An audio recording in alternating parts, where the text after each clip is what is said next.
We're the innovators. Everyone else will be ripping us off. Before you know it, it'll be sea breezes in the Hamptons, Rob. Oh, that feels so good to hear, man. Where's my daughter? They're hot. What? That must just burn his ass. That must burn his ass now. I think he was hoping his daughters would never grow up. Because now I saw a picture of him hanging out with a couple of his daughters, and one's just got the biggest set of tits on it. Just huge. Those big Jewish tits, right? You just want to stick one between it. Ooh, you're soiling her. Ooh. Ooh. Yeah, go drive her off to college. You know what happens there. Legs akimbo in the dorm room. Ooh, you're Howard's daughter, aren't you? Yeah, he hung up on me in '86. I'm just gonna bang you. Oh, boy. Oh, boy. Oh, boy.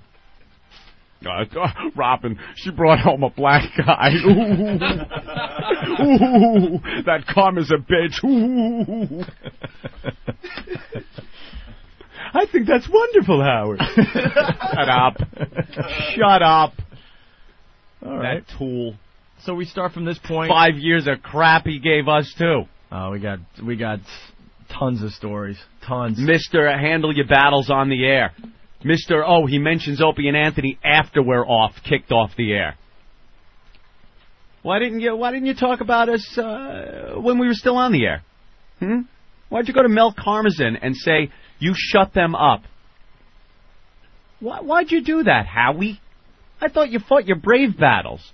I thought you were a brave guy getting on the air and fighting your battles. Ooh, I'll take on Imus. Ooh, that's a tough one. What happened?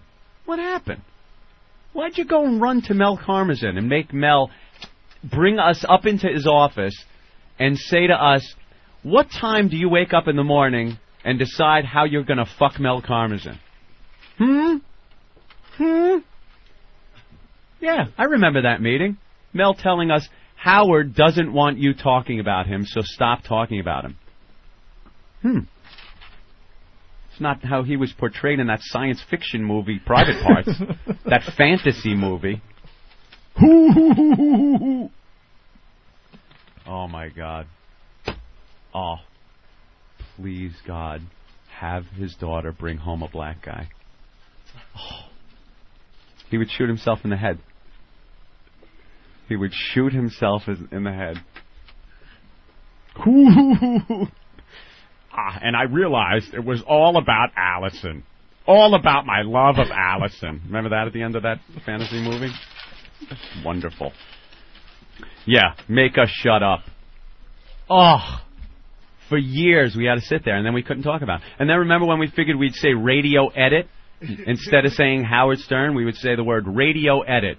And what happened? We weren't allowed to say we radio weren't edit? allowed. He complained that people knew what radio edit was. Ooh, Mel, tell him to shut up. Don't even say radio edit. That's wonderful, Howard. And then what happened? We weren't able to say that anymore. Unbelievable. So now we start from here, and we grow every day. Yeah. Every day this fine little virus called the O&A radio show will just start spreading all over the country. That's right. And we'll get our audience back, and we'll be on top again. Because that's how it works. Because we always win in the end. Always! You tool. Someday soon we'll talk about the time we got kicked out of his press conference when we were working for the same company. Yeah. When all we wanted was a sandwich. Yeah. And was escorted out by security on his word after he called our boss crying, asking what we were doing there. As he sat in his limo outside the, what was it, the Park Plaza? Yeah. Sitting in the limo, out of it, waiting for us to walk by so he could start his press conference. And the same day he was bitching that Stuttering John was thrown out of Billy Crystal's press conference. And what a pussy Billy Crystal must be that he can't handle Stuttering John being at his press conference. The same day, people. The same day, he had us thrown out of his press conference because he was afraid we were going to do something. And the weird part is, this was way before the bad blood. We were working for the same company. Yeah. He's doing a press conference. We're like, hey, why don't we go down, and have lunch, check out the press conference, maybe even say hi, like, hey, what's going on, whatever. And Anthony and I are sitting in the back row with sandwiches. Yeah, eating our finger sandwiches. This is when we first came back to New York after we got fired in Boston. And we're sitting there. No one knows who we are. No one knows what we look like. And we're just sitting there minding our own business, and we're wondering why the press conference ain't starting. And all of a sudden, we start seeing, like, people looking at us and stuff. And then a security guard comes over and goes, dude, I am, like, the biggest Opie and Anthony fan, but I just got to know, you're not going to do anything when he shows up, right? Because there's a lot of nervous people here. I'm like, who's nervous? We're just sitting eating a sandwich. Yeah. We're like, no, man, we're just going to have lunch, check it out, and we're going to get out of here. All right, I just got to make sure. And he leaves.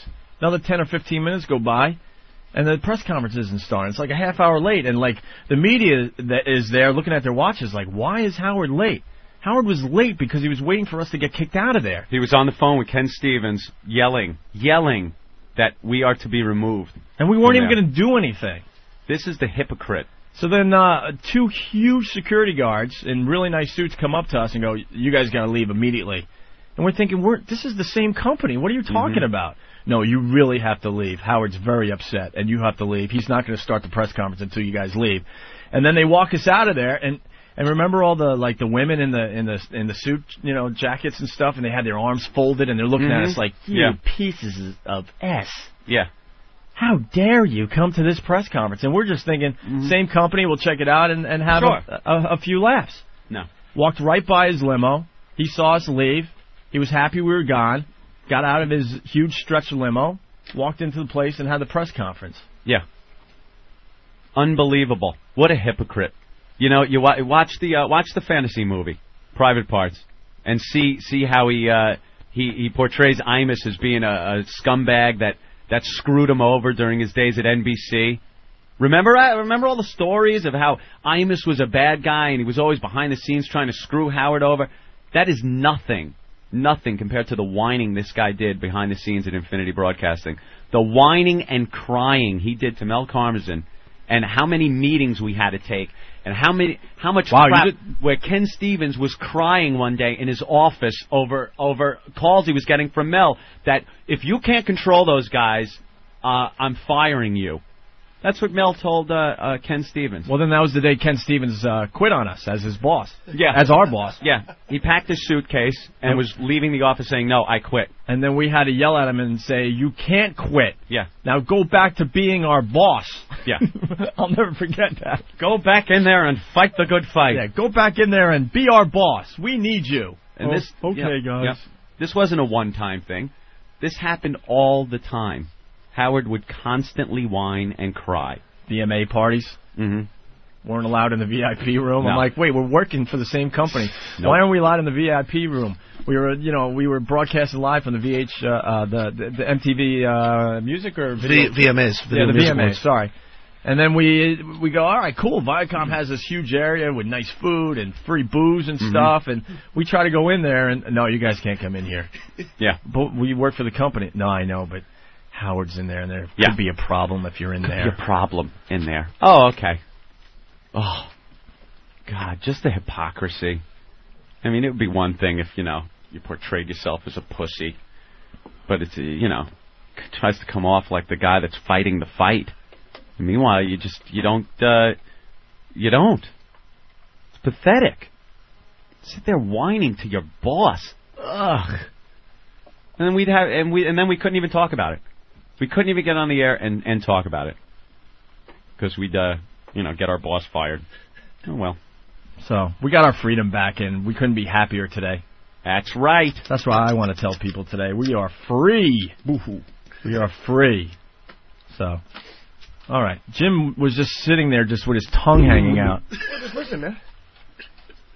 We're just telling the truth, and that's what I was telling Bob yesterday. I'm like, Bob, we're just going to tell the truth, like it or not. Yeah, we shut up for too long. And if Viacom wants to continue hating us because we're telling the truth, then what am I, what are we going to do, Yeah. I just, want to spell it out. That's the way it's been. This is no, you Nothing that hasn't been brewing for a while.